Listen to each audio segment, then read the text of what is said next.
আসসালামু আলাইকুম। শুটকি ভুনা এই নামটি শুনলেই যেন বাঙালিদের মুখে জিভে জল চলে আসে। তো আজকে আপনাদের সাথে এমন একটা লইট্টা শুটকি ভুনা রেসিপি শেয়ার করছি যা কিনা খেতে অসম্ভব মজাদার, গরম ভাতের সাথে আর কিছুই লাগবে না। তো চলুন শুরু করা যাক। এখানে আমি প্যানে পর্যাপ্ত তেল দিয়ে নিয়েছি, আর এখানে আমি নিয়েছি লইট্টা শুটকিগুলোকে আগেই ভালো করে কেটে আমি গরম পানি দিয়ে 1 ঘন্টা ভিজিয়ে রেখেছি, আর এগুলোকে ভালো করে কষলে ধুয়ে নিয়েছি যাতে কোনো বালি না থাকে। এ পর্যায়ে এই শুটকিগুলোকে আমি গরম তেলে দিয়ে ভালো করে ভেজে নেব, যাতে করে শুটকির যে কাঁচা একটা স্মেল থাকে সেটা চলে যায়। তো আমি ভালো করে ভেজে নিয়েছি, খুবই সুন্দর একটা স্মেল এসেছে। এ পর্যায়ে আমি পেঁয়াজ কুচি আর কিছু রসুন কোয়া অ্যাড করছি। আমি এগুলোকে মোটা করে কেটে নিয়েছি, আর এভাবে শুটকির সাথে ভালো লাগে। আপনারা চাইলে চিকন করেও কুচি করে নিতে পারেন।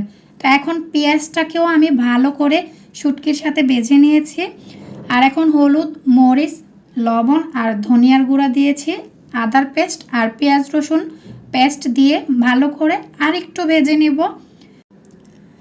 তো এই পর্যায়ে আমি এখানে কিছুটা পানি অ্যাড করে দিচ্ছি যাতে করে পেঁয়াজ আর শুটকিটা ভালো করে সেদ্ধ হয়ে যায়। আর চুলার আঁচটাকে আমি এই পর্যায়ে কমিয়ে ঢেকে এগুলোকে ভালো করে একটু কষিয়ে নেব।